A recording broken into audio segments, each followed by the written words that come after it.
Hello everyone, फिर से एक बार स्वागत है आपका डेबिट एंड क्रेडिट पर।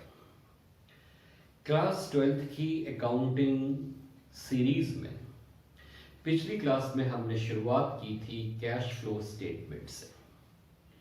कैश फ्लो स्टेटमेंट के बारे में एक शॉर्ट रिकैप हम कर लेते हैं।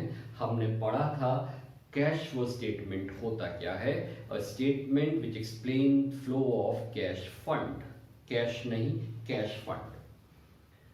कौन सा अकाउंटिंग स्टैंडर्ड डील करता है इंडिया में इसकी अकाउंटिंग से? AS3।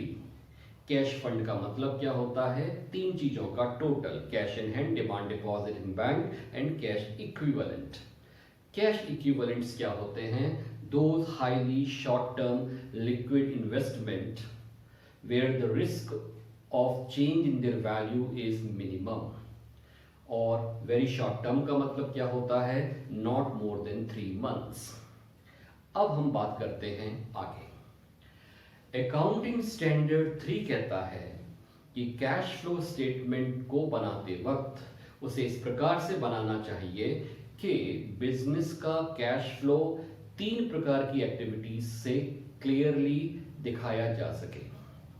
यानी कि cash flow statement should be prepared in a manner to explain cash flow through 3 types of activities, namely 3 प्रकार की एक्टिविटीज जो होती हैं वो हैं operating activities, investing activities and financing activity.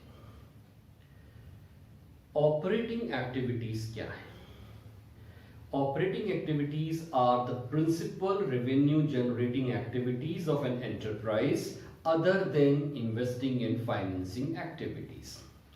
Business की जो नॉर्मल कोर्स में मुख्य रेवेन्यू को जनरेट करने वाली एक्टिविटीज होती हैं उन्हें ऑपरेटिंग एक्टिविटीज कहते हैं। यानी जिन एक्टिविटीज को नॉर्मल कोर्स में बिजनेस कर रहा है रेवेन्यू को कमाने के लिए उन्हें ऑपरेटिंग एक्टिविटीज कहते हैं। यानी कि अगर किसी की स्टेशनरी शॉप है तो स्टेशनरी का बिजनेस उसकी ऑपरेटिंग एक्टिविटी है। अगर किसी की इलेक्ट्रिकल गुड्स की शॉप है तो उस इलेक्ट्रिकल गुड्स को रन करने की नॉर्मल कोर्स में जो एक्टिविटीज़ हैं वो इलेक्ट्रिकल गुड्स से रिलेटेड जो उसकी एक्टिविटीज़ हैं वो उसकी ऑपरेटिंग एक्टिविटीज़ हैं।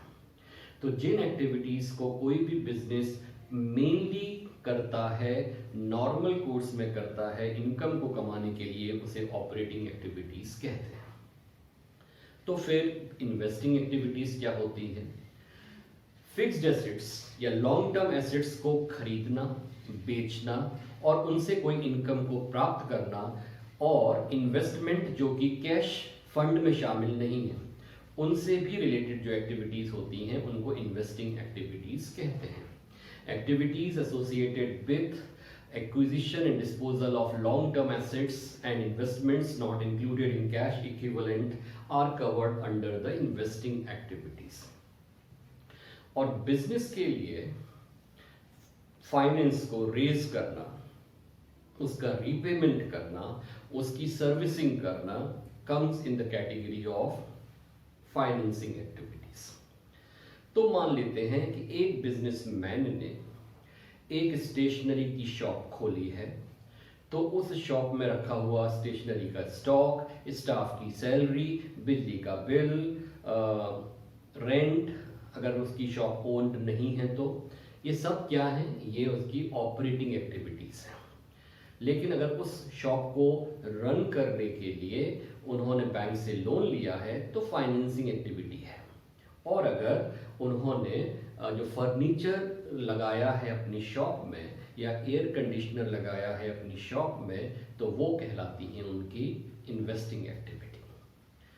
AS3 कहता है कैश फ्लो बनाते वक्त हमेशा इस प्रकार से बनाया जाना चाहिए कि यूजर ऑफ अकाउंट जान सके ऑपरेटिंग एक्टिविटी से कितना कैश फ्लो हुआ था, फाइनेंसिंग से कितना है, इन्वेस्टिंग से कितना है और फिर टोटल कितना है।